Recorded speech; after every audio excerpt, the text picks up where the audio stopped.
Because one of that aspect is actually creating the kind of arrangements like the free trade area on the continent of Africa, to enable you to access any country in Africa without having to pay duty. Doesn't just happen. It's a lot of negotiations, a lot of commitments. Parliament has to see these agreements, they have to ratify it, and all these things then make it possible for our private sector to do business.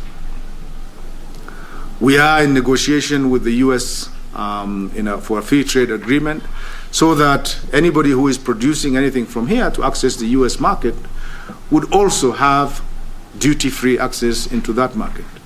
We do have some temporary arrangement now, but it's likely to expire probably in about 3 to 4 years' time.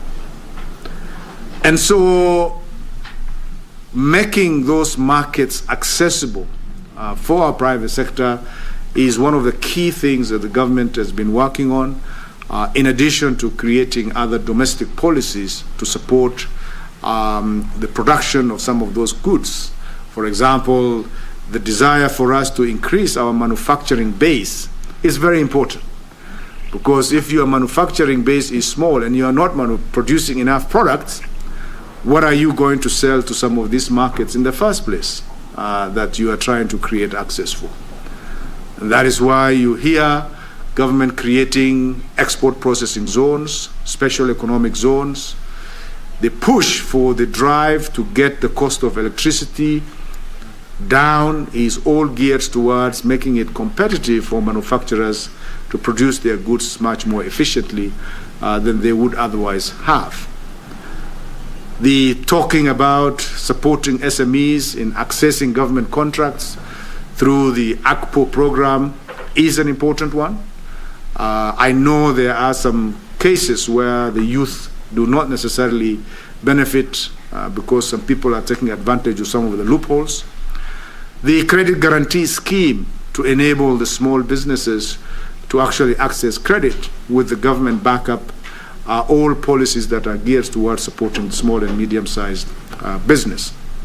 And so, as I wrap up, I just want to say that the opportunities that are being created are massive.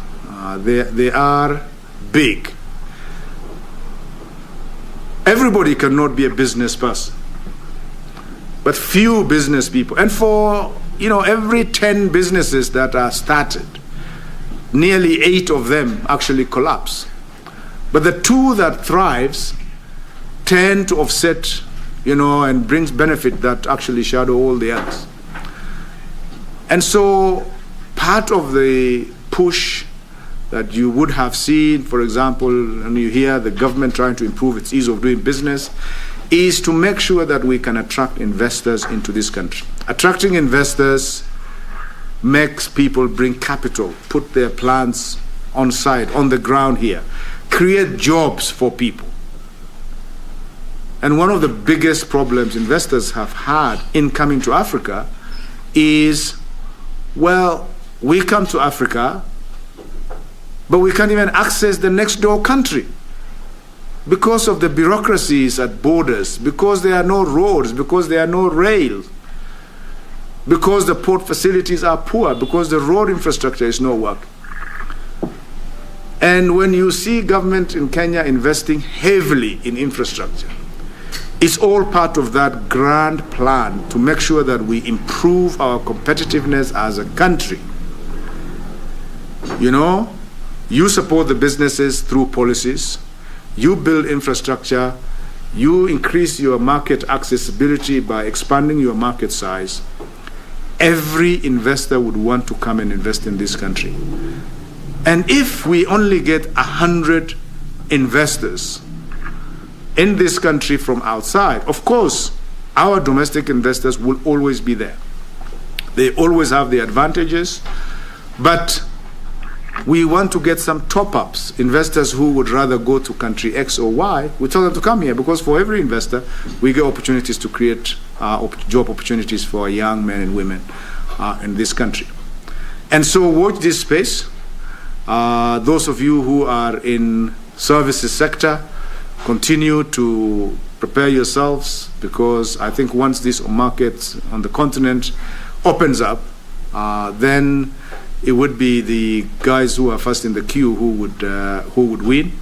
But the opportunity, I think, are immense.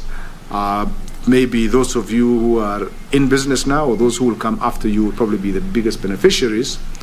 And I hope that message is taken around through the youth organizations in the country, through the startup, the iHubs, and all the technology places. People are trying to set up businesses. And we're very confident that, Kenya as a country is very proud to have absolutely one of the best young men and women's minds on the continent that will take advantage of this new dream that comes with the Africa Continental Free Trade Area. I can talk on and on for a very long time, but let me just pause there and be happy to take questions later on. Thank you very much, ladies and gentlemen. That is the Chief Cabinet Secretary in charge of East African Community and Regional Development, Adan Mohamed, just speaking about unpacking opportunities for Kenyan SMEs. He says that there are export processing zones, and there is also a push to get the electricity costs down to make production costs go down, as well as just supporting SMEs in getting government contracts.